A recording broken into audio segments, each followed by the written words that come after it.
Hello, and welcome to Mind Your Head, a space for people to share their stories, talk openly and honestly about their own mental health challenges, and to give some listeners some comfort in knowing you're not alone. We acknowledge the traditional custodians of the land in which we record this podcast, the Gubbi Gubbi people. We pay our respects to their elders, past, present and emerging, and extend that respect to all Indigenous peoples. We honour their enduring connection to the land, waters and culture, and recognise their invaluable contributions they make to our communities. Always was, always will be Aboriginal land. This episode is proudly supported by True Protein. Use the code MindYourHead at the checkout to score $25 off your next order. Conrad, welcome to Mind Your Head, mate. It's a pleasure to have you on today. I don't know if you remember, we sort of played footy against each other a little while ago. Yeah. How's life going, mate? How's everything going? Yeah, mate, life is going well, especially from footy days. A lot's changed. It's just been busy working, building like my coaching brand, clothing brand, training a lot. So, yeah, I guess the only big difference is not playing footy anymore. Yeah, at all? Nah, not at all. Yeah. I finished maybe 2021, 22. Yeah. Yeah, just had a couple of head knocks, so had to kind of hang up the boots. Yeah. Yeah, same with me. Yeah. A few head knocks and actually a really bad one when I was 21. I got told not to play anymore. Yeah. And I kept playing. Which is silly looking back on it now. Well, yeah, it was the best thing for me because I actually tried to get back and play after like a year off, and I just wasn't the same. I was so scared to hit my head again because I was like out for a whole year. How bad was it? I had headaches, bro, every day for like 12 months. What? Yeah. So I had post-concussion syndrome. I had that, yeah. Yeah, so loud music, the bright lights, driving. I was getting vertigo. I couldn't train. I was getting like sick, nausea and that sort of thing. It did last for 12 months. 12 months. Yeah, 12 months. So that was easily like the hardest 12 months of my life, especially at that age. Like, all I wanted to do was be a pro rugby player. And I feel like you only get like a short window to try and crack it. Yeah.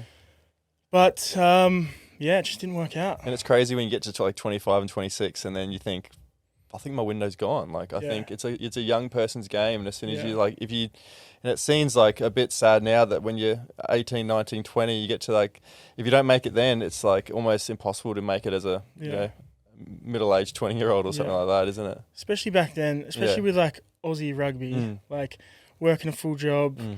Back then I was like on the tools, rocking up to training in the morning, full day on the tools, training at night, trying to perform every weekend. You're still young, so you're like drinking on the weekends and shit like that. It's hard to back it up, it's man. Hard, eh? It's fucking tough. It is tough, eh? Yeah.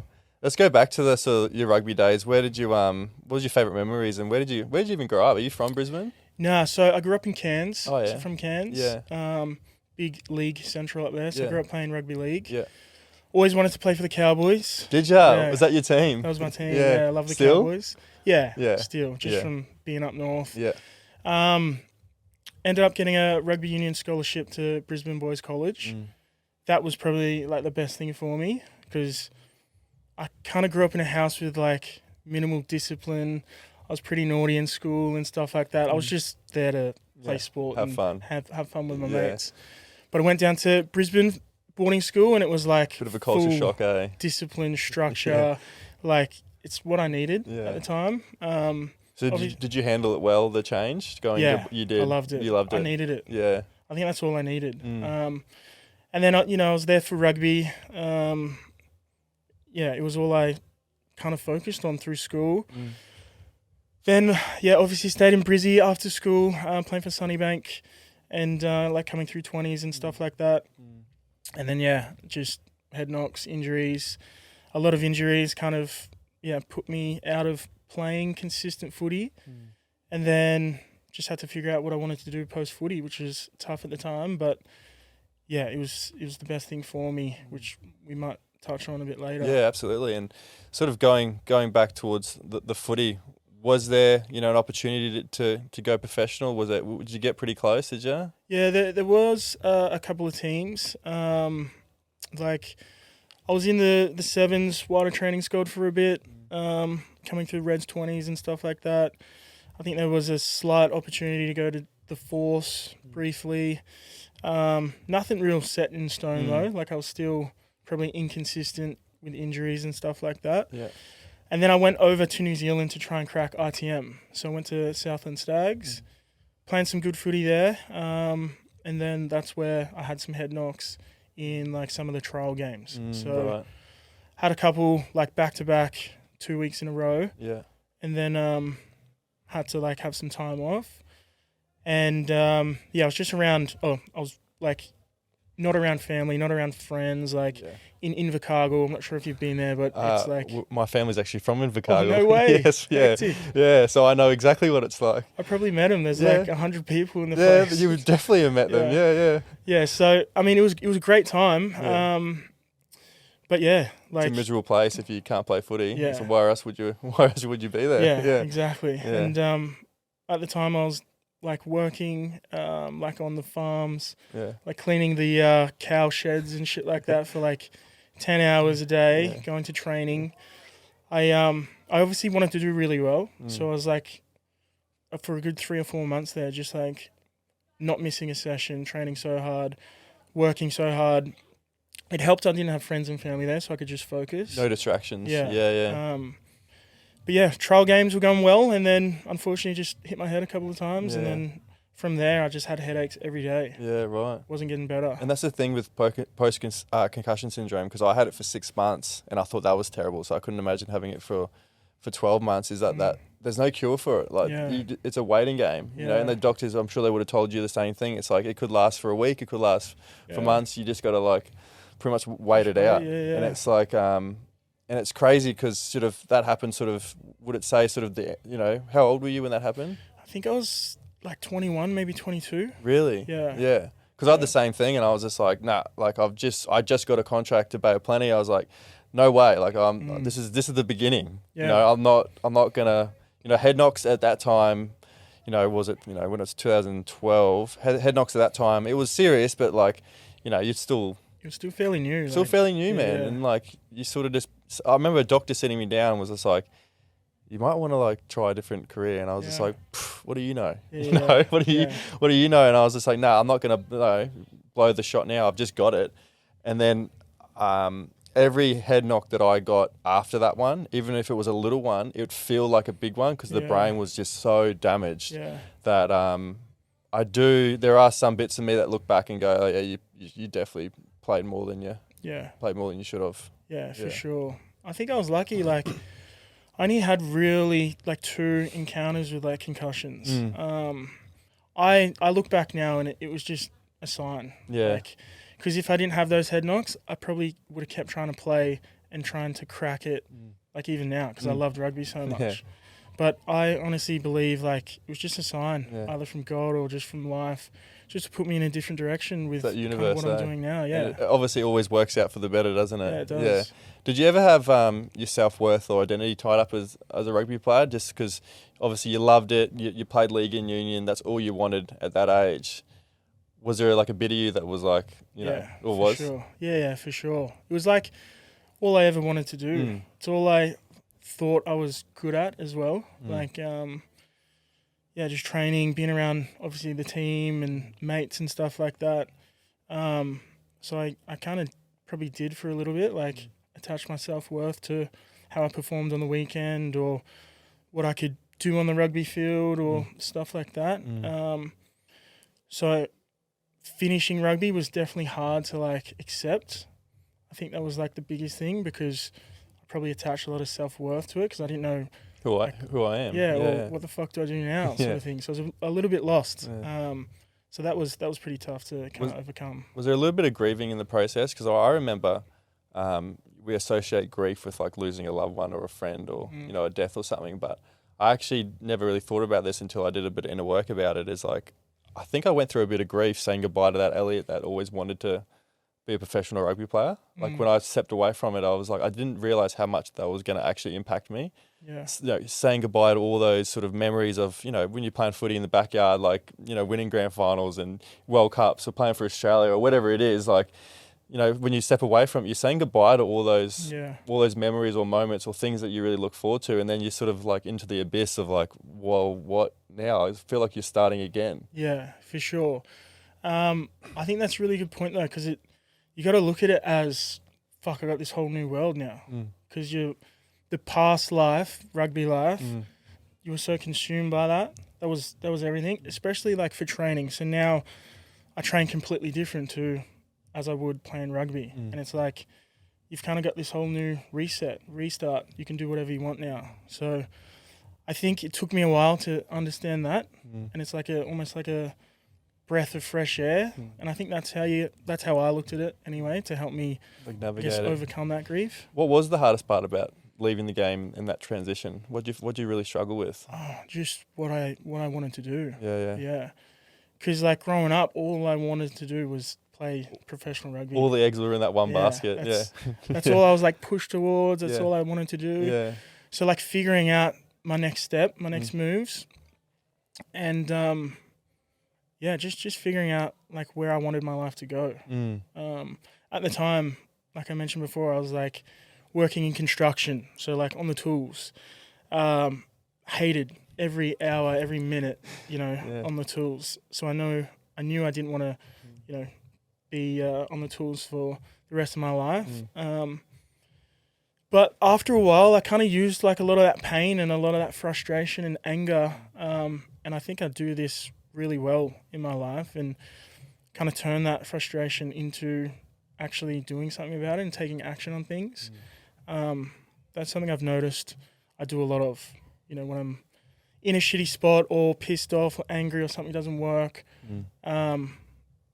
I really try and channel that and focus on what my next step is. Yeah. And I think you mentioned something good there. It's like when you're doing the tradie and doing that lifestyle, I think a lot of us like get in this headspace that we've got to know exactly what we want to do, and it's almost perfect knowing what you don't want to do. Like trying things and going, all right, at least I know that I don't want to do that. Yeah. It's okay to, I think a lot of us get stuck, and especially young kids sort of leaving school when they try new things and they get a little bit down, they go, oh, I don't like this.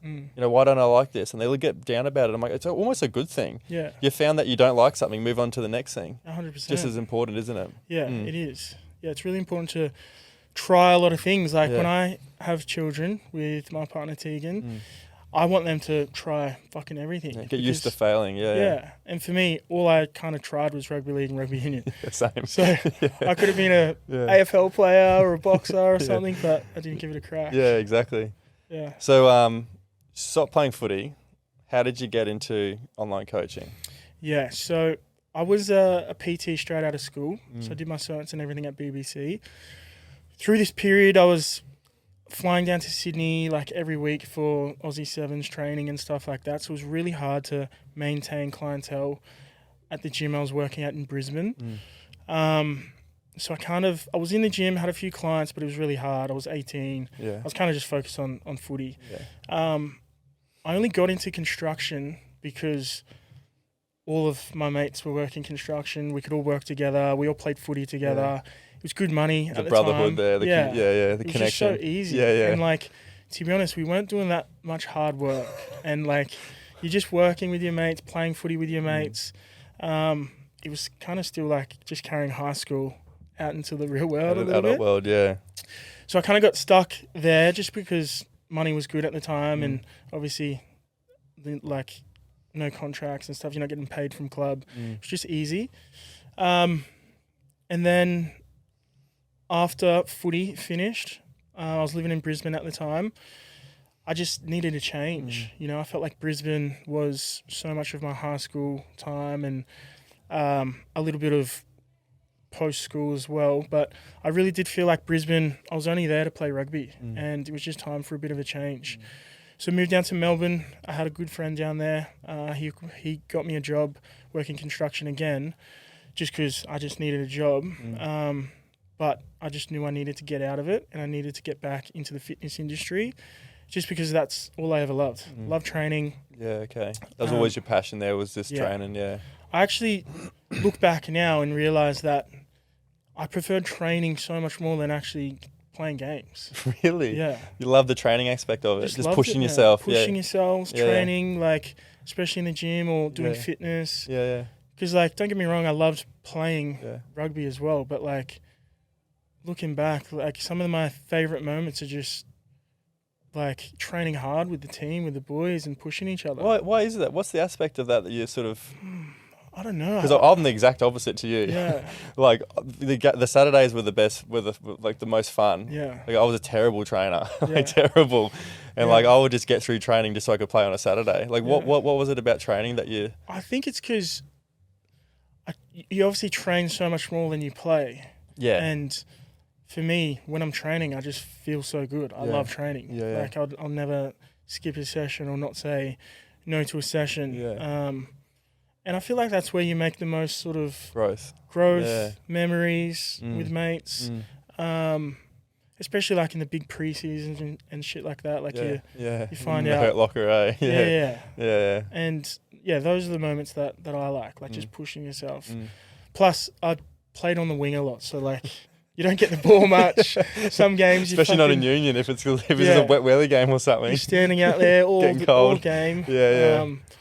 So yeah, I don't know. I just gravitated towards that training aspect. Yeah. When did it start to kick off? Like, I know you got into online stuff. Where did it start to? Yeah. So transitioned kind of around the COVID sort of years. I was training at a gym down in Melbourne called Hurt Locker, and got an opportunity to get back into the fitness industry and start taking clients and PTing and stuff like that, which was amazing. I thank that gym so much for helping me out there.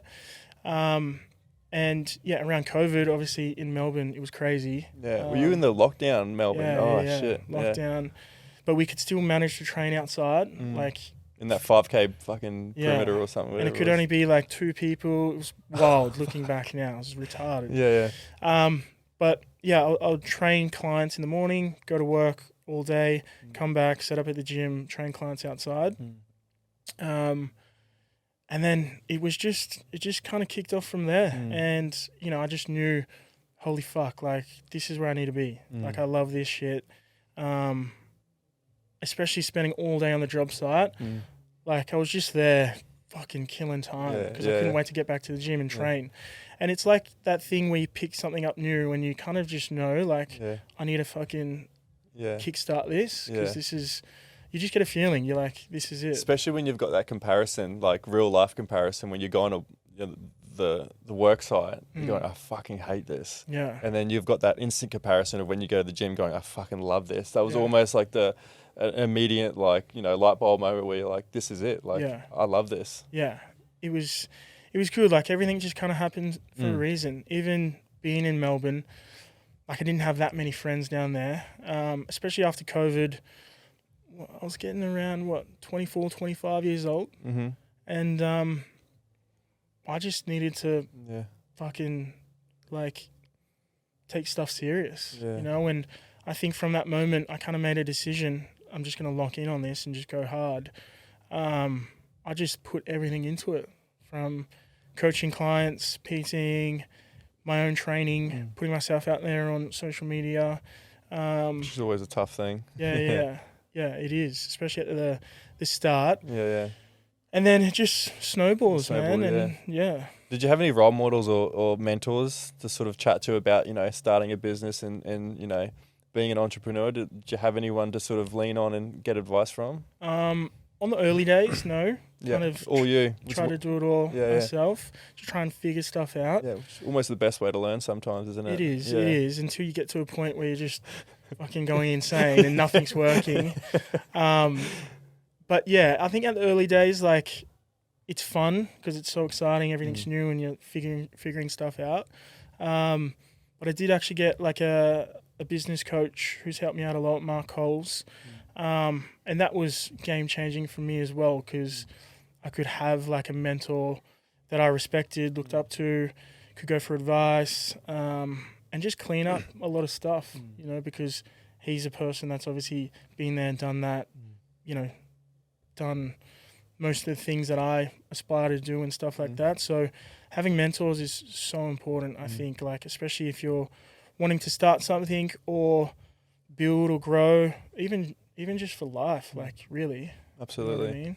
What's something that that no one told you about what starting a business was going to be like? Oh man, you're definitely gonna have more down days than up days. I Really? think. Yeah. Yeah. Especially like in the growth periods Yeah. early on. But it's like, for me, if I could explain it, even the down days, I don't know if this is for anyone else, but personally, it's like motivation and it's fuel, and it's like, fuck, I need to be better here. And it's like a course correct almost. Yeah, so it's like this fun sort of journey where, yes, you take some L's, you take some losses, you're still figuring shit out, but you got to have that belief that as long as you continue to work and put it in and not quit, it's going to pay off. And then you get some payoffs and you see some stuff happening that you've worked so hard for. And then those big wins are like, they'll boost you, don't so they? good. Yeah. Have you always had that mindset? Like, where do you think that comes from, that mindset? Because it seems like, you know, you manage failure really, really well. Like, you don't get in that victim mindset where it's like, you know, poor me or anything like that. It seems like you're really, really good at like, you know, managing that failure and like looking at something's bad's happened. You know, how can I turn that into a positive? Where do you reckon that comes from? And it just comes from, I think, just encounters in life, family and stuff like that. Obviously, taking a lot of lessons and L's as well. And I think the biggest thing for me as well is just always having a belief that like I'm gonna do something with my life. I think that was like, I talk about this a lot with like close friends and especially my girlfriend. Like, I've always had something inside me pushing me. As if you're meant for more. Yeah, I've always just had, that's what like this here to win sort of mantra comes from. Even in those shitty days, working construction, hating life, I could have just kept working construction. I'm not going to lie. You can make good money and enjoy life, and, you know, life is good, especially in Australia. Like, life is so good here. But, you know, I just knew it's not me. I knew I'm here to make an impact. I want to make an impact, because I think over the years, I've slowly started to kind of change my life in certain situations. I think finishing rugby was a big one, and then seeing how my life can unfold by making, you know, the right decisions and putting in a bit of work and sacrificing some things because I had a belief that I wanted to make something. I think everything just kind of builds up, and you just learn from some lessons. Yeah, you mentioned before how you sort of love training almost more than you love playing the game. Was that like a good realization for you? You know, obviously your training makes you physically fit, but also, you know, keeps your head in a good like headspace. Yeah, for sure. Yeah, like that's why I love training so much. And I need it, because I do deal with a lot of stress with work and business and stuff. And like, if I'm not training, this was the hardest thing with having 12 months off with my head. Like, I couldn't train. So that was like the hardest thing. How did you get through it? Dude, I barely did. I just had to. Like, I was still working, hanging up. I was a plasterer, so I was hanging up plasterboard all day, and my head's just fucking throbbing. Yeah. I just had to get through it, because I needed money to eat and live and survive. But yeah, the hardest thing was not being able to train for 12 months. Especially like, you start putting on a bit of weight, coming from like always training hard and like structure and routine and that sort of thing. That was really hard. Was that the darkest time that you've sort of gone through? Was that 12 months? Yeah, easily. Yeah, that was for sure. It was just like a few things all happening at once. Like, had to get over my dream being over. Had to fucking work just a job I hated. Slave labor, Yeah. At the time as well, it was hard because, like I said, you only get that short window to crack it, and like, I would come through schoolboys and stuff like that, and everyone's getting contracts and shit. That was like hard, because I'm like, shit, what do I do? Like, it's almost heartbreaking, when you see the players you play with are all sort of, you know, making it, and you're kind of thinking, fuck, like, what am I doing wrong? Yeah, but mate, it's the best, and I love seeing all the boys crush it. And, like, fucking kill it, because I know coming through schoolboys and stuff, like, they had the same dream as I did, and they're living it, which is sick. So happy for them. Yeah, man. Like, you see all the boys playing wallabies and super teams and shit. Like, I watch them now, and I love it so much. Like, I love the wallabies and the ARU and Australian rugby so much. I think a little bit more because I didn't make it. I love it so much more, you know? I don't know.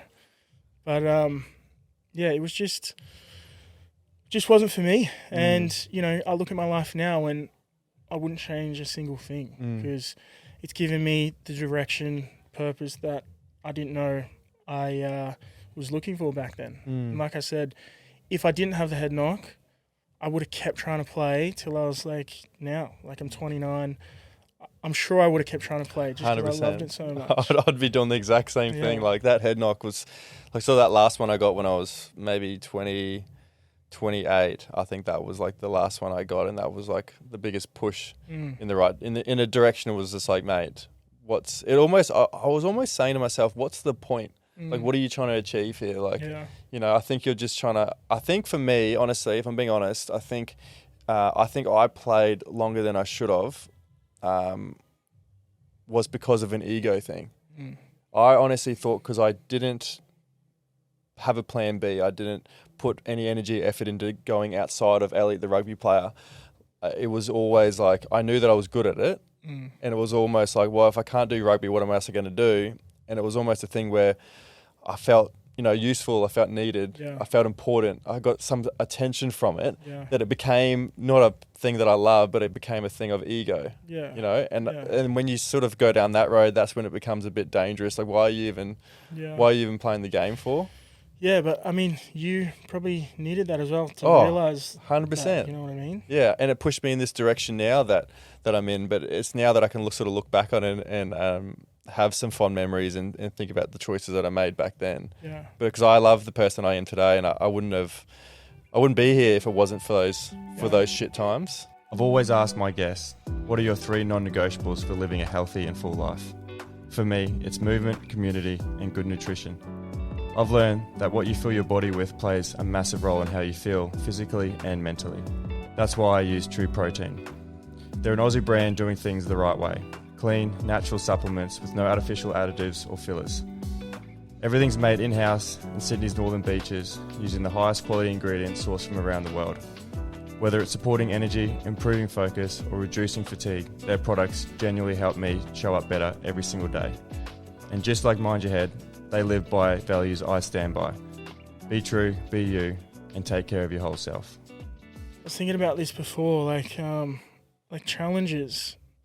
And I speak to this a lot with like our clients, because obviously a transformation journey is a challenge. Like, it's tough, losing body fat, getting shredded, whatever, doing a marathon. But like, those challenging times that you have in life, as hard as they are, you know, they're the best things for you, because that's where you learn so much. That's where you grow so much. And without those challenging times, like without me having a head knock or your challenging time, like, we wouldn't be where we are. Like, obviously you're on like your own purpose now, doing what you're doing, you know, influencing so many people with this podcast.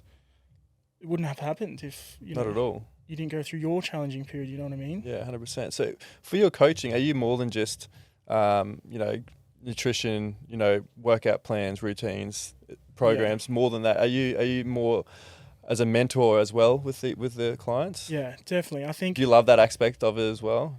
I think to be a coach, you have to be a mentor. You have to be like a leader. It's so important, especially for, you know, men that we coach and train. You know, guys go through some shit. A lot of guys. You know, their physique and their health isn't even the main sort of concern that they want to work on.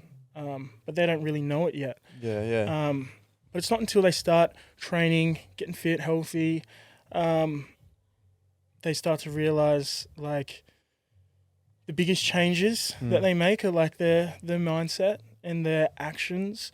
You know, we coach a lot of dads as well. And like, all of their goals are, yes, to get fit and healthy, but the majority, all they want to do is be like, you know, a good role model for their family and their kids and stuff, because life has kind of unfolded where they're not doing that, you know. So that's like the underlying sort of reason why they're trying to get fit and healthy. It's almost you're trying to get to that driving force. You're trying to understand, like, what's the reason? Yeah. Because everyone's got their own reasons why they want to get fit, healthy. Yeah, you know, for sure. And that's probably your job to unlock that driving force. Because if you can unlock that, then you can really target like their motives, you know, what's going to motivate them to train and you know, stick to the programs. Yeah, for sure. It's important. Like, you need an underlying reason why you want to fucking take some action and change your life. Go through a bit of pain. Yeah. Because it's tough. Yeah. Like, it's hard.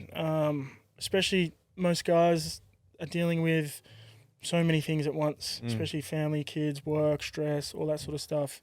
But if you do have a strong underlying reason of, you know, why, then like all of that other noise isn't as loud and you'll just get your shit done and you'll be consistent, and you know that's where all the results lie. You know what I mean? Like, and the clients that have the most progress are the clients that have a huge why.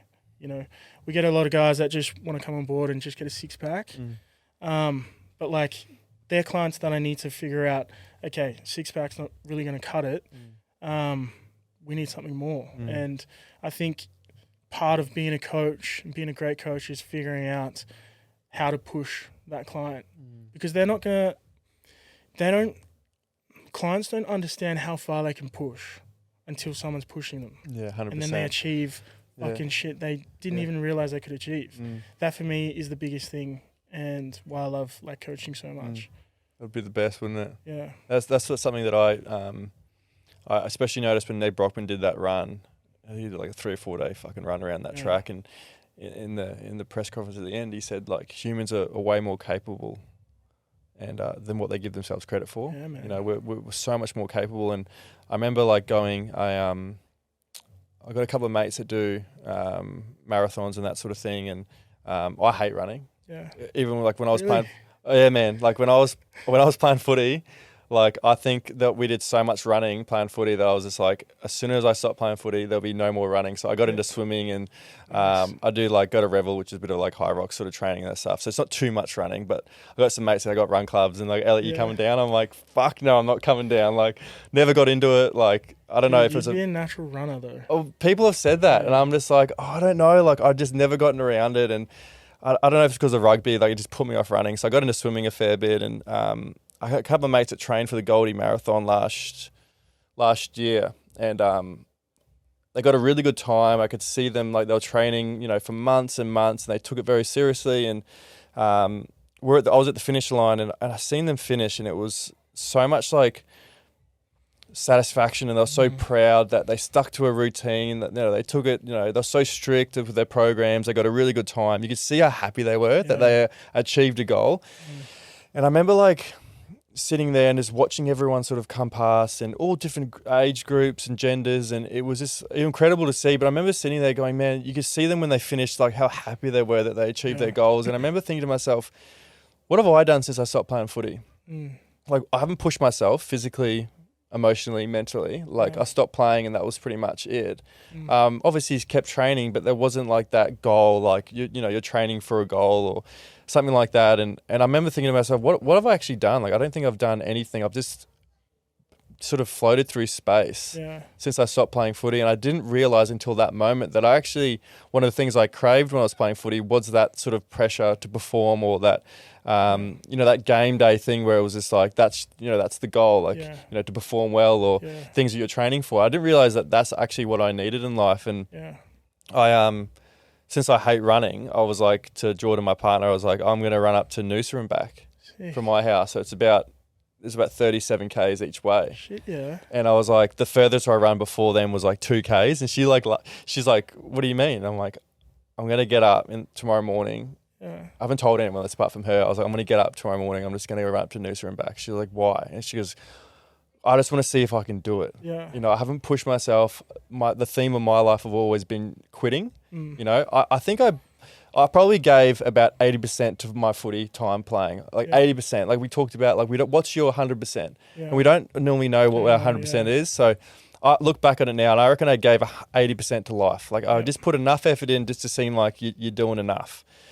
And I remember her saying to me, "Sure," and I was like, "Yeah, but I'll need you to meet me up at Noosa Surf Club. Give me some drinks and some food, and then I'll meet you back there." And I remember getting up at 3, like so determined. And I got to Coolum, and I was like, "Oh, actually feeling alright." And then, I think I got to Sunshine Beach, and it was like my knees started to hurt, my ankles started to hurt, and then I was like, "Fuck, Noosa's actually pretty far away."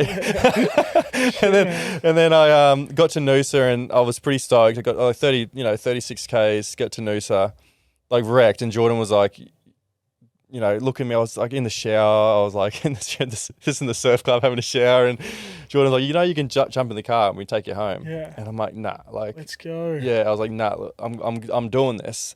She's like, why? And I'm like, because I've always been a quitter and I don't want to quit anymore. I'm sick of being a quitter. I'm sick of like quitting when things get tough. I never know what actually my limits are. Yeah. And I was hobbling, man. I was getting blisters. Like it was probably, I had like running mates talk about when they run long distances and then there's a little bit of incline and it feels like a hill. And I was like, what are you talking about? Yeah, I felt it. Yeah, I definitely felt it. And like, there's like a hill, there's a little bit of a hill sort of when you leave Noosa, you can sort of look over the coast and you see Maroochydore and you pretty much see where the house is. And I was just like, look, I got over the hill and I looked over in the distance. I was like, fuck, why am I doing this? And I realized like every time you stop and go again, the pain would be worse. So I just had to like, keep going. And there was like, the underlining thing was like, it was easily one of the most mentally tough things that I've ever done in my life. There were so many like demons coming up and so many times that I wanted to like quit, and I was just like, nah, like what sort of man do you want to be? Like I think I woke up when I was like 32 years old and like didn't realize like what kind of person I want to be. I have no values, I have no morals. Like what person do I want to be? What father do I want to be? Like what example do I want to leave? And I finally got home, and one of the most interesting things, like I was hobbling home, like Jordan was calling me. She's like, you're meant to be home like a couple of hours ago. Yeah, I'm like, yeah, I'm struggling. I'm in the hurt locker big time. And I was like hobbling home, and I was like, wasn't even walking properly. And I like finally made it home, and there was like an ice bath at home ready for me. And I remember like sitting in there, and Jordan's like looking at me, and I was like shaking and stuff. And I remember like thinking to myself, like that was my limit. Like I just reached the goalpost, right? Yeah. And I remember she went away. I think she was making me a smoothie or something. And I remember sitting in the ice bath, and I was thinking to myself, as hard as that was, I wonder if I could have gone a little bit more. Yeah. I wonder if my house was a K away. Yeah. Could I have gone an extra K? Absolutely. And it makes me wonder, like, as much pain I was in that moment, there was a little bit of me going, you could have done more. Yeah. You could have done more. Yeah. And that just like made me realize, like, I thought my limit was here. And after doing that, it's such a physical and mental thing that I've just made the limit here now. And I was thinking to myself, if I just did that for something that I hate, I do not enjoy that at all. But if I can put myself through something like that and make it through, what can I do with something that I actually love and I enjoy? Yeah, man. And that was like one of the biggest turning points for me, is like knowing my limits and how much I can push myself through. And like, it's annoying that I had to get to that point of like pain and suffering and almost like punishment, to be honest with you, to realize. Yeah, well, I mean, your why got you through that. Like your why was so deep. You didn't want to be a quitter. You felt like you've quit everything prior to that. Yeah, so absolutely. Like, that's pissed you off so much. Yeah. That's like, got you through a fucking 74K run out of how much training? Zero training? Zero training. Yeah. So like, you don't know how far you can push until either someone's pushing you or you tap into like what's inside you. And like, I feel like so many people just don't understand how much, demon is inside of them. Yeah. Like, or how much like potential is inside of them. But yeah, man, that's a fucking epic story. Yeah. And I think about it now, and then I got some running mates and they're like, that would have been a lot easier if you trained for it. I go, yeah, but that wasn't the point. I didn't want to train for it. I could have trained for it and gotten better at it, but the point wasn't to make it easy. The point was actually to make it harder. Yeah. I wanted it to be so hard that I would have got to that breaking point. I wanted to reach a breaking point because I've never I wouldn't say, mentally, I have gone through sort of some demons, but I think pushing your body to the point of breaking point where it was so much pain to see what you're going to do, see what you're made of. Yeah. And I never got to that point in my whole life. Up until that point, I was just like, I just wanted to see, like, because you see, you know, it's almost like an awakening for some people where they get to that point and they actually realize like who they are and what they're made of. And I was like, it's so scary to get to that point, but I'm like, I'm always intrigued, like, what kind of person am I going to be when shit hits the fan and things get tough? What kind of person am I going to be? And I always thought, like, deep down that I was going to be a quitter. Yeah. And I was like, nah, like, I do not want to be that person. And like, even fatherhood, like driving force, like, what kind of father do I want to be? Yeah. You know, what kind of example do I want to leave to my kids? And something that I learned about sort of, talking to fathers and stuff like that, and they say kids actually don't listen to what you say; they watch how you live. Yeah, you know. So if you want your child to be a certain way, you be that certain way. You be that example for them. Yeah, for sure. Yeah, man. I mean, how was that feeling? Like the best. Yeah, the most. I couldn't walk for a week. Yeah. My ankles were swollen, my knees were swollen. I was texting my running mates that have run clubs, and I was like, do your ankles look like this? They're like, nah, mate, ankles don't look like that. But you've never run before. And I was just like, yeah, right. So I couldn't walk for a week. Like, everything was swollen. I had blisters. But that pain was the most enjoyable pain that I can think of at this point in time. Yeah. Like, that pain, I was just like, you did it. Yeah, it's because you prove something to yourself. Yeah. Yeah, and that you can only get that through a challenge. You can only get through that sort of growth that you're talking about, which is like almost life-changing growth through a 100%. Hard as fuck challenge. Yeah. I mean, I follow a guy, Will Googe, who's a guy that I consume a lot of content. He's a legend. He's running across Australia right now, so he's doing like 100. I think I know him. Yeah, 110k runs every day. Is that not mental? Yeah, it's wild. But like watching him do that, you can understand how far people can push. It's crazy. And it goes back to what you said before, is like how strong is that driving force? How strong is that why? Because if that why, you know, I heard a quote, it was something like, a man can get through any challenges depending on how big his why is. Yeah. You know? 100%. Yeah. I believe everyone has that. Like, that's what this whole here to win is for me. Like, everyone's here for a reason. You know, here to win, it's not like for you, you're just here to win your life.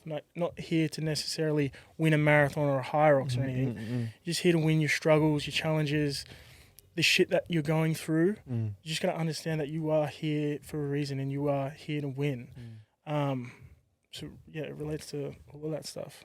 Do you feel like there's any pressure on you just because you seem like very obviously motivated, driven to become the best version of yourself? Do you feel like there's ever pressure on you to always show up and to be strong even when you're struggling inside? I wouldn't say pressure. I definitely put a lot of pressure on myself. You do? Yeah. Yeah. Yeah, I definitely do.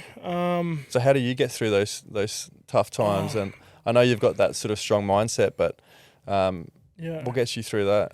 Man, honestly, my partner a lot of the time. Yeah. She obviously the voice of reason. Yeah. Is she? We're direct opposites, man. So we're like perfect. Yeah.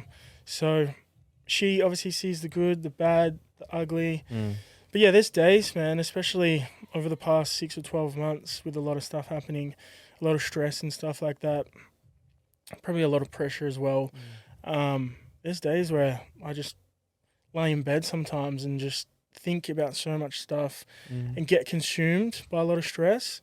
Do you often sort of suppress that, or are you the type of person that sort of likes to voice it, or? I think I'm starting to become really good at diluting a lot of it and letting a lot of stress out. Yeah. Part of that is talking a lot more and opening up more on things that are in my head. Because a lot, like when I was younger, I'll just bottle shit up, hold stuff in, and then it would come out somewhere, whether it's drunken rage or just like, just little triggers that just like can spark something. Yeah. So I've actually done a lot of work, like being more confident and open and vulnerable, like speaking through things a lot more, because it just, you get a new perspective. And I think that's a big thing, because there's always two sides to everything. No matter what you're going through, even like a terrible situation, there's still going to be a positive outcome out of that, which is hard to find at first, especially 100%. if you're going through something. Yeah. But there always is going to be a positive out of every situation, and a negative, of course. But I think learning that and understanding that and just like believing in that more helps, because now through, I guess, a couple of years, I just kind of understand that things are always going to work out, and they always do. They always do, don't they? They always fucking do. It's almost like what we build up in our own head is way worse than reality. Oh yeah, absolutely. Mental warfare in the mind, dude, like a lot of the time. But yeah, I think dealing with it, you definitely need good support. Like for me, it's my partner, it's close friends, people that you can open up to and share stuff to. But I think if you don't have that, like you need to have a belief that things will always work out. I know early on, whatever you're going through, it's almost impossible to see that. But time heals a lot of things. Yeah, it does. I remember, like, I got a close friend who lost his dad to suicide 11 years ago, and I was chatting to one of my sort of mentors especially in this space, and I was just chatting about it, and he keeps saying to me, everything happens for a reason. And I said to him, my mate lost his dad to suicide. How come that happened for a reason? Yeah. And he goes, what's your mate doing now? And I said, well, he's got a mental health charity. He promotes sort of exercise, and his thing is sort of a healthy mind and a healthy body. So he loves getting outdoors. He's got run clubs. He works with a lot of sort of different brands, and he's changing a lot of people's lives through movement. He thinks movement's the key to a healthy life, and eating well, moving the body, it all sort of relates to your mental health. Yep. And he's like, yeah, maybe his dad needed to die for him to be that person. Yeah, man. And I was like, fuck, I never thought about it like that. And he goes, yeah, well, most people don't. Yeah. Maybe he needed to pass away for Brock to be the best version of himself. Absolutely. And I was like, that's brutal. That's a brutal truth to handle. Yeah, it is. It is. And that's life, hey? Like, life is fucking brutal. But again, kudos to him, because he could have went a different way. 100%. He could have went a completely different way.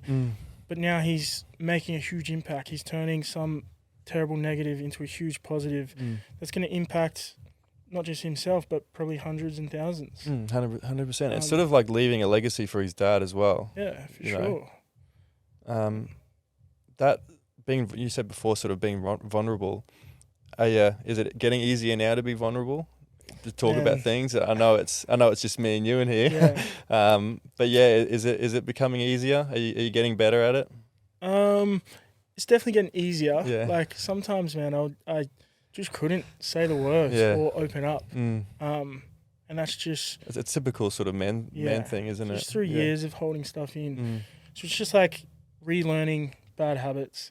But when you get like positive reinforcement on trying to override bad habits, you bring that fear down, So before I would be fearful of, I don't want to open up, I don't know what people are going to say, judgment, all that sort of stuff. Yeah. But then when you actually get a reaction, like you feel really good, or you've heard something that you needed to hear, you're like, holy fuck, okay, maybe I should open up more. Yeah. It's just like that positive reinforcement. Yeah. Did you ever miss something that I sort of think about sometimes, is that community and connection and brotherhood that we had playing footy? Did you miss that? Is that something you're trying to recreate now with sort of Quick Fit? And I know you got some of your mates on board as well. Is it you're trying to sort of have that community and connection again? Yeah, for sure, man. Like, community is so important, especially for guys. Especially people going through some stuff. Like, I think community, we all want to belong somewhere or with something, especially with things that we enjoy.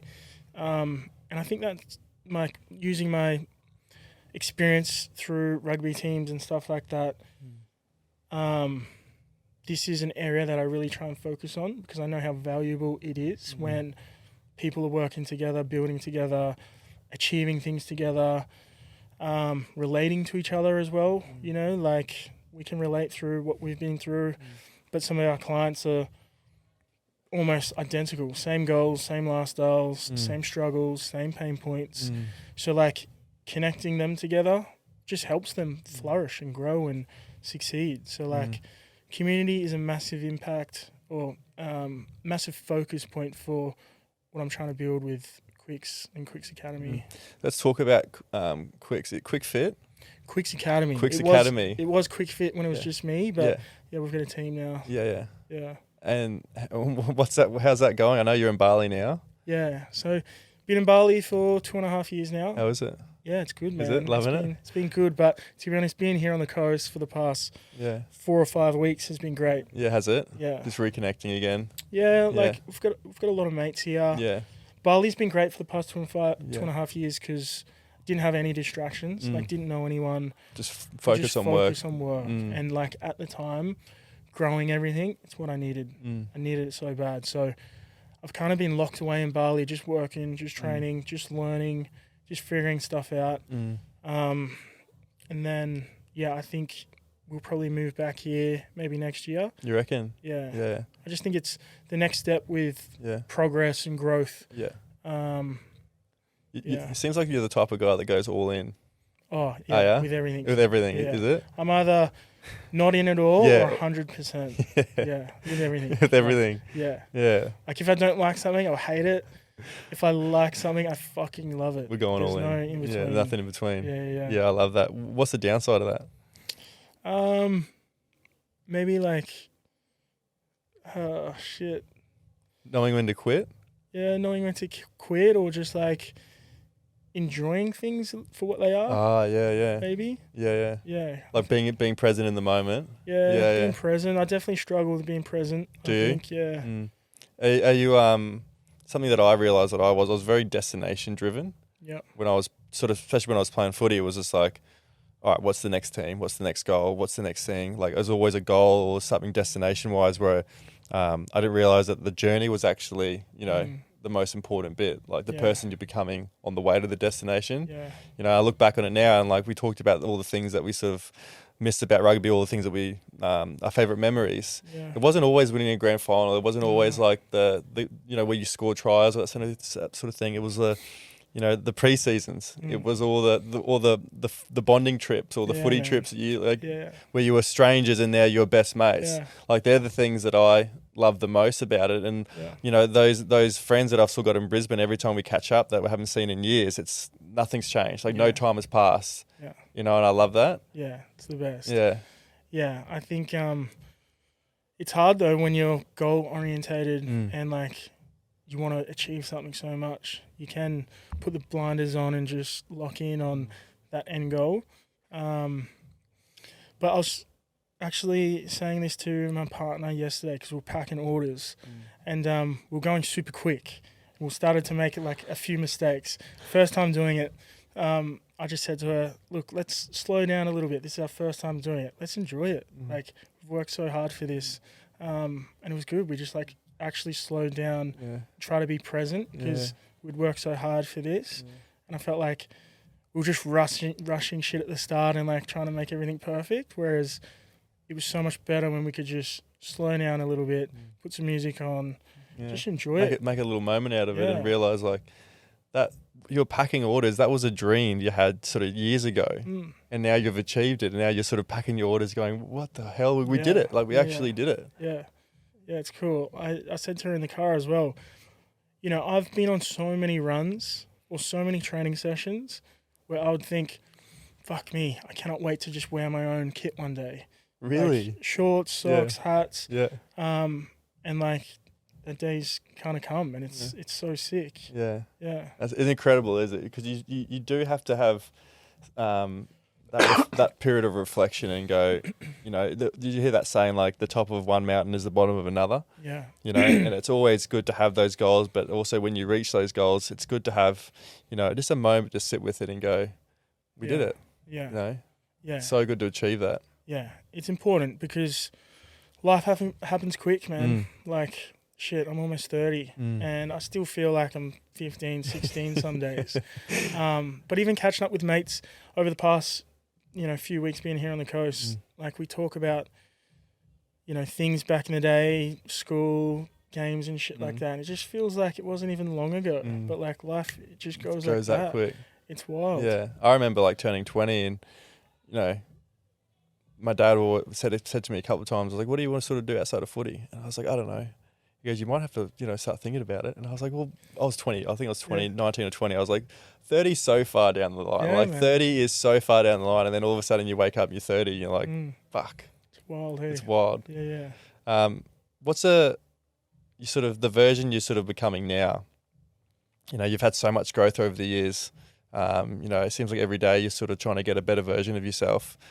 What's something that you still haven't addressed yet? Maybe something a part of you that sort of scares you the most. Yeah, good question. If there's any. Nah, man, I'm scared of a lot of things. Spiders, snakes, dogs sometimes. What about being content? It seems like you're always, more wanting more, whether it's, more out of yourself, more out of your business, more from life. Yeah. What's more for you? Yeah, I think more for me is like just building my dream life and making, a big impact. I think, being content is definitely something that I struggle with as well. It's just sitting and relaxing. Yeah, I do. Just because I got a lot of goals that I want to achieve. Yeah. And it comes back to that feeling I've always had of like something pushing me and like added pressure on myself to, achieve what I want to achieve.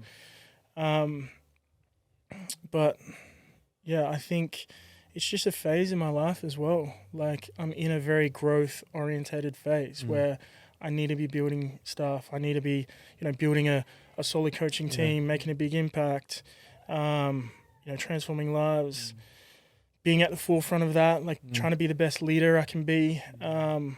Just because, if I look at my life now, it's the only time that I can do that, have the energy to do that, have the lifestyle to do that. Like I don't have any kids yet, but I think the next phase of my life, things will start to slow down and settle down. And that's probably where I will need to transition more towards, being less goal focused, orientated to more content and satisfied. Does that scare you? It does a little bit because I don't know when that will be.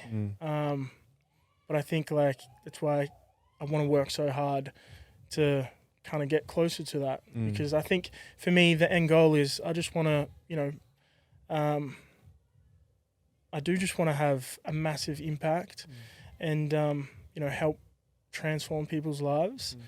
Doing it the only way I know how, through training, nutrition, mindset and stuff like that. Yeah. But I do just want to sit around with my wife, my family, and just fucking feel like we've made it. It could be anywhere. I just want that feeling. And I think that feeling will come with having children, having a family, and trying to be a great role model for them. If you could go back and talk to the Conrad when he sort of made the decision to walk away from footy, what would you say to him to set him up for the future ahead? Shit, man. Mate, I'll just say, fucking keep your head up. Yeah. You're so much stronger than you think you are. You definitely need to stay away from, negative vices and channel this anger and, frustration that you do have and use it to, something positive. But fall back on what you have. Like, I felt like, I always had a good sort of mindset, I think, which, I'm blessed to have. So I needed to use that a little bit more because that ultimately is what creates like the thought in your mind to go and do something. If you don't have a strong, resilient mindset and you choose the wrong option, it can be a slippery slope. Absolutely. What do you hope people say about you when you're not in the room? I'll just hope people say, like, he's a fucking good man. Yeah. That's it, really. Like, I just want to make an impact, a positive impact on people. I feel like if I can help change people's lives, mindsets, or instill confidence, self-belief, to then make them go and do something different that's going to progress their life, that's a huge win for me at the end of the day. Love that. And if you're happy to, obviously you've been with your beautiful partner Tegan for how long now? 5 years. 5 years. She's sort of been with you through many chapters of your life. Yeah, we actually. Oh, sorry. That's right. Yeah, sort of the ups and downs, and a lot of the highs and lows. What does it mean to sort of go through those periods with her? What has she meant to you? Man, it's the best. Is it? Like, I just have my soulmate, my best friend. Yeah. Like, we spend 24/7 together. Obviously, working together, living together. We've been through a lot of lows, a lot of highs. But yeah, she means the world to me, man. Like, I would not be who I am or where I am without her. Yeah. Yeah. Can you just move your mic a little bit closer to your mouth? Just with that fucking noise going on. What has your relationship with her taught you about yourself that maybe sort of rugby and business could never teach you? Yeah. Just to be okay with certain things. Yeah. She's definitely helped me deal with a lot of built up anger, frustration that I used to carry a lot in my early years. But with her being like a sounding board, she could tell me things that I never heard before, or I could understand differently. Opening up to the shadows that you sort of didn't see. Yeah. And that's like the best thing about having a partner. Like, I've definitely opened up and been a lot more vulnerable to her than anyone else. So yeah, she's helped me just deal with certain things and made me grow up a lot and become a better man, better leader, think differently. She's definitely a lot smarter than I am, so it's like she can see shit. She's the brains behind the project, man. isn't she? I just lift weights and take photos. Yeah. But that's beautiful though, like to find, like you mentioned before, to find that yin and yang, and it's like the opposites, because Jordan's the exact opposite to me, but I think that works well for us massively. Yeah.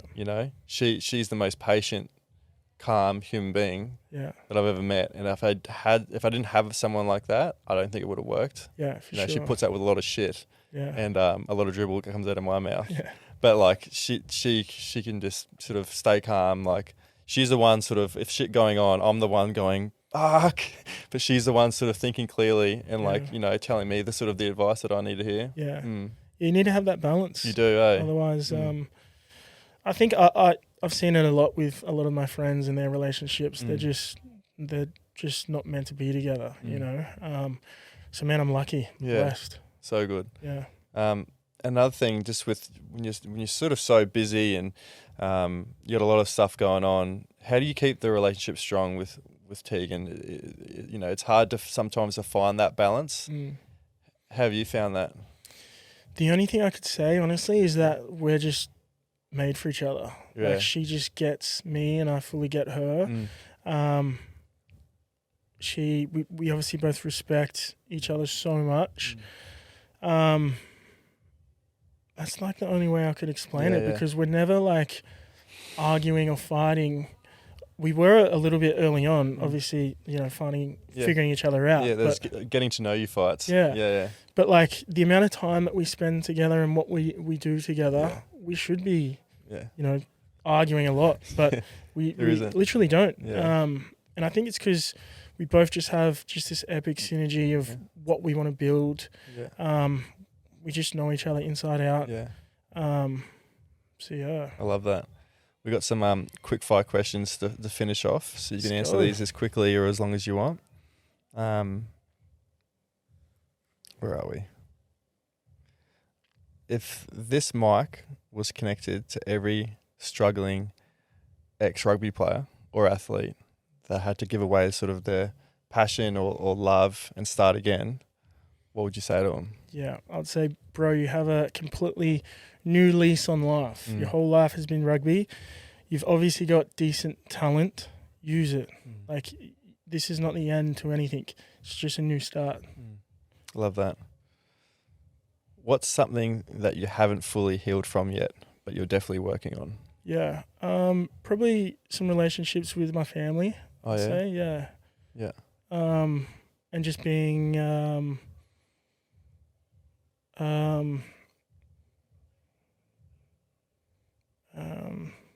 what's the word? Just being okay with how things have kind of unfolded, Yeah. I think. With family all in life. With family, like Yeah. I did hold a lot of like anger when I was younger. Yeah. Just we kind of grew up separated a lot. Mm. There was a lot of like fighting and stuff like that, especially with my older brother. We kind of fell out a little bit. But yeah, probably working on that relationship, because he is, I've said this before, but he's someone that's played a massive role in my life, because he's actually someone that showed me a life that I didn't want to go down. So like he's a massive role model to me, but I haven't really said that to him. I think I need to. Yeah, that'd be beautiful. What are 3 non-negotiables for living a healthy and full life? Train, eat clean. Yep. And I think try and impact others in a positive way, whether that is saying something nice or doing something for others. Like, I think every human being could agree, like when you do something for someone and they appreciate it, or even if they don't, you just do it out of, the kindness of your heart. If you feel good. This is the right thing to do. Yeah. Yeah, 100%. You just know you feel good.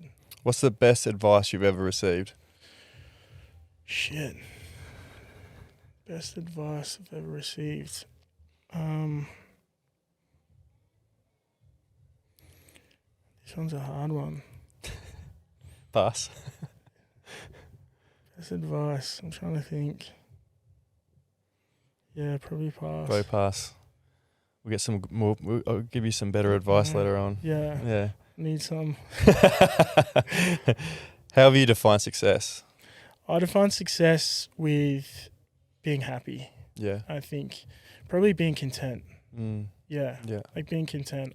I think speaking on what we were chatting on previously, like I think when I get to a stage in my life where I'm fully content with everything that I've achieved, maybe even not achieved, as long as I'm content, I think that's success. Whether it's family, good lifestyle. It doesn't have to be fucking all this crazy shit. I think it's just being content with who you are. I was going to say, yeah, with who you are, yeah. I have this 5-second rule where I haven't got it yet because I still work away in the mines, but my success will come from the person I am. So I'm proud of the person I am. And then the 5-second rule, when you wake up in the morning, if you're not excited for the first 5 seconds to start your day, you're doing something wrong. Yeah, for sure. And I have that for the week that I'm here. That first 5 seconds is bliss. It's amazing. The first 5 seconds when I'm away at work in the mines is the opposite. Yeah. But I talk about it with sort of my mum and dad and sort of my mentor, is that, that time away at work, that's sort of fueling this project at the moment. Yep. And I was having a chat to them that sort of work, especially financial security and being a provider and knowing sort of Jordan and the family is sort of looked after in that way, that was like such a massive part of my motivation and sort of almost like my mental health. Like I was always like, if I couldn't sort of earn money and save money and provide for the family and pay for the house and everything, I started to sort of dip a little bit. And then once I started the podcast, I needed, when I'm here for the week, I needed something to do. Yeah. I needed to put my creative mind towards something. Yeah. And then it started like here, and as it sort of like progressed, and the more love I have for it, it's sort of like coming up this way. And I can already feel there's a moment where I got to take the leap because this is giving me way more happiness, fulfillment, joy, passion, everything that I was actually looking for in life.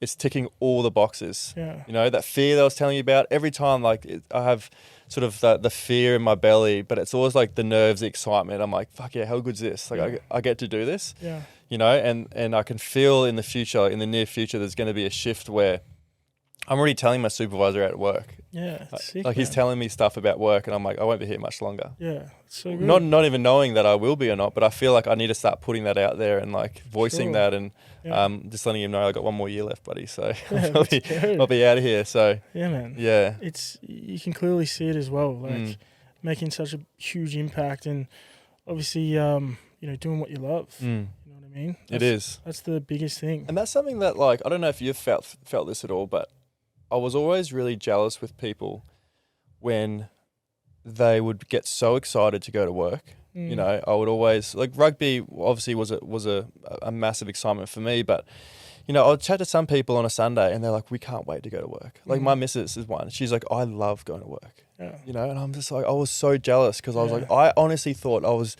never going to find a job or a career or something that I get to a Sunday night and I'm like, I can't fucking wait. Yeah. I never thought I was going to be like that up until now. Yeah. When I start this, when I've got a recording on the next day, like when I've booked a recording or something like that, I'm like, this is it. Like, how good's this? Yeah. You know? Yeah, mate. Have you felt like that? Yeah, absolutely. Obviously, it helps when you understand like what you don't want to be doing and going through all that shit. So, yeah, man, like super lucky to obviously be doing what you love. Like for me, I do what I love every single day, and I'm just so blessed.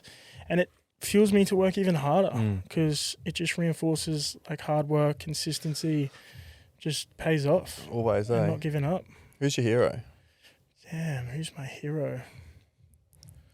This is a hard one too. My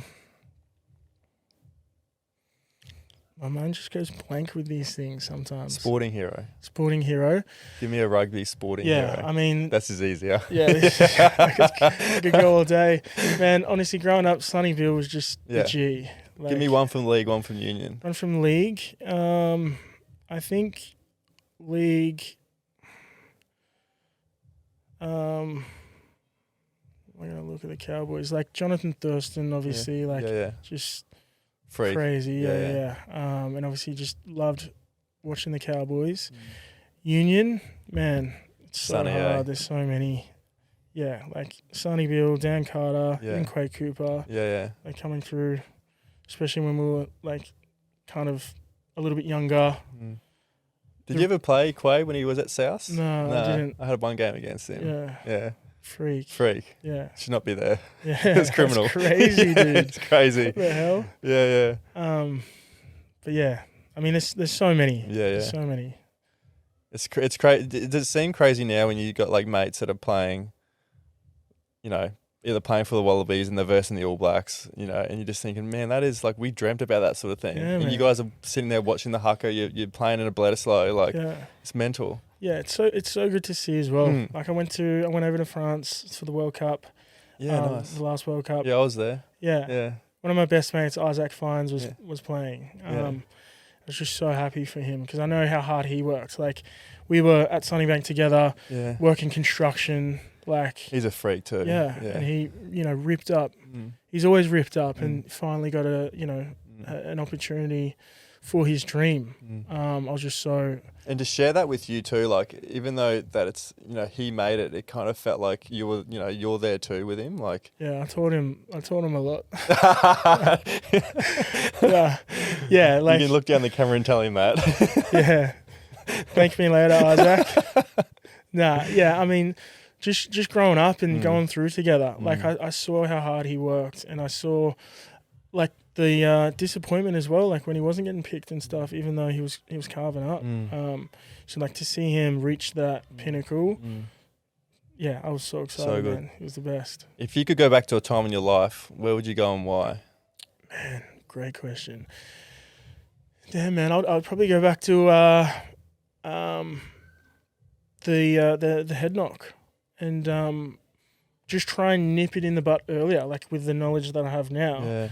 I wouldn't have waited so long, put myself through so much shit, just got myself down. I probably would have finished playing after school, to be honest, and just cracked on into coaching and stuff like that. Would you really? Yeah. Just because it would have fast-tracked everything. Yeah.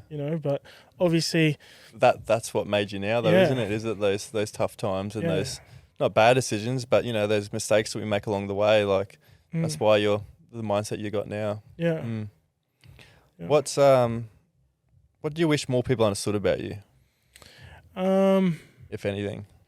Yeah, not really anything, to be honest. Like I don't really care what people think about me, whether it's good, bad. I think I know like who I am.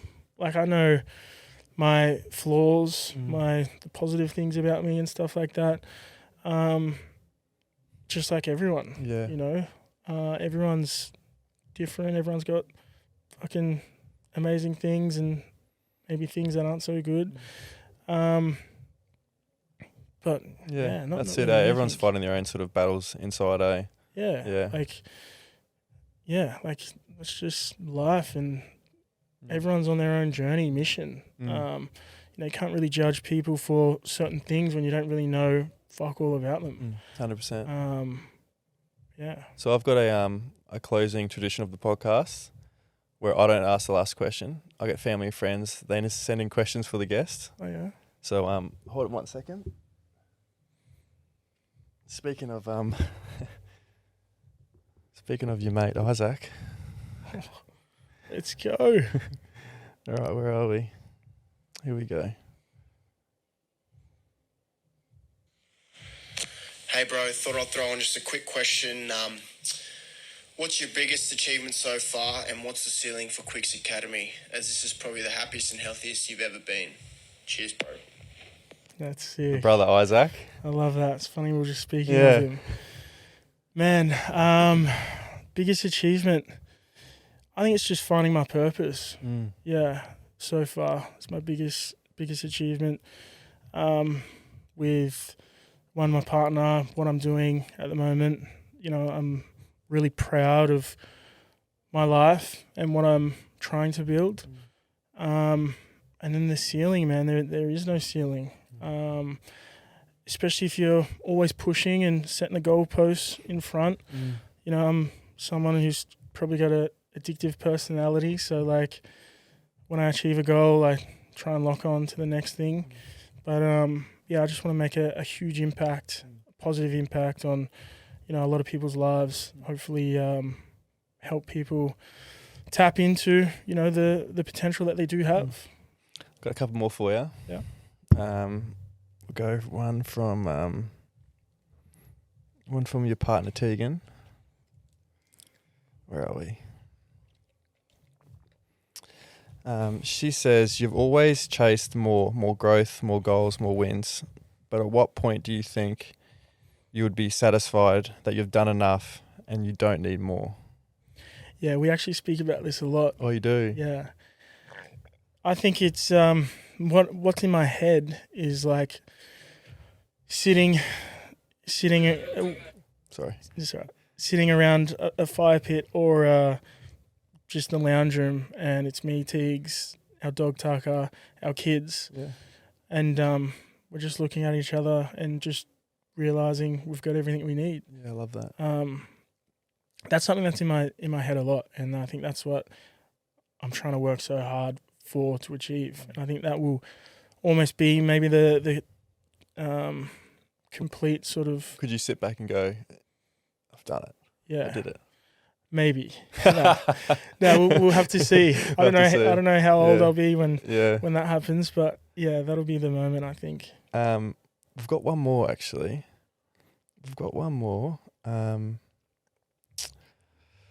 Actually from your dad. Oh.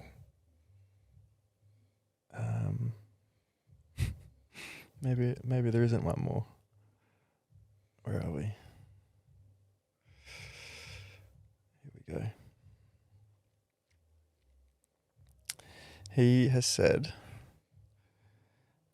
going back to your younger years, him taking you to training, both league and union, do you ever think way back then that you have come as far as you have now, sticking with the same commitment and same heart that you continued to show your dad back in the early years? Yeah, I think. You think? I think so. Yeah. And I think. Sounds like he saw it too. Yeah, I think it's just because when I was getting pushed to train. I just loved it. Like I got to a point where I didn't need to get told to go to training. I'd be doing extras all the time. No one had to coach your effort. Your effort was always there. Yeah, just because I love training so much. So I think like, it's like that saying, the person who loves the journey will always outlast the person who loves the destination. Yeah. So I think, early on, just that love for training and that love for pushing myself. If you love pushing yourself, challenging yourself, no matter what you do, you're probably going to do pretty well. Whereas if you're someone that shies away from a challenge or doesn't put hard work in or a bit of effort, chances are you're probably going to just quit something or not achieve half of what you could have. Is that something you fear the most? Is not reaching your own potential? Yeah. Is it? Yeah, for sure. Yeah. Yeah, and I think it's just pressure on myself. Yeah, self pressure. Self pressure. I mean, it can always sort of be negative at the same time. The way you channel it, it can be such a positive thing where every day you wake up, you're like, all right, how can I be better? And that's something that I got asked a question, what's your sort of deepest fear? And for me, it's not reaching my own potential, because I know that I'm meant for so much more. I know there's so much more in me. I know I can provide so much more that it's almost getting outside of my own head. Yeah. And not, all these limits and, ceilings that people like to put on ourselves is just a sort of reflection on them, Yeah. And if you, like what you just said then, what's the ceiling? You're like, it's endless, possibilities are endless. Yeah, man, 100%. But again, it's also just realizing like how fucking blessed we are to just be here and do something, especially if you're waking up loving what you do. It's all energy. Like you're going to give 110% and it's going to be fun trying to create something new or challenge yourself because you're in a state of wanting to fucking do it. You know what I mean? So like just being in that position, you're blessed. Yeah, 100%. Conrad, thank you so much for coming on the podcast today, mate. I really appreciate it. It's actually been really nice getting to know you on a more personal level, and I always used to just watch you play footy on the other side of the wing, so it's nice to get to know you a little bit more. And again, big congrats on the launch, on the merch. It's I love it. I've already got the kit, so big congrats, mate. And love the work you're doing, the message that you're spreading. You're doing great things, and I'm sure there'll be more big things in the future. Yeah, mate. Honestly, thank you so much. Hey, it was a blast. That was fun. It was good. Yeah, man. It was epic. Nice. Thank you. First podcast? Second. Yeah. Yeah, nice. But yeah, man. Sweet, brother. That was sick. Thank you so much. All goods. Thanks so much for listening to another episode of Mind Your Head. If you'd like to support the show, be sure to subscribe to us on Apple Podcasts, Spotify, YouTube, wherever you listen to your podcasts. It really supports the show and helps others discover us. Don't forget to join us on Instagram and TikTok at mindyourhead.podcast.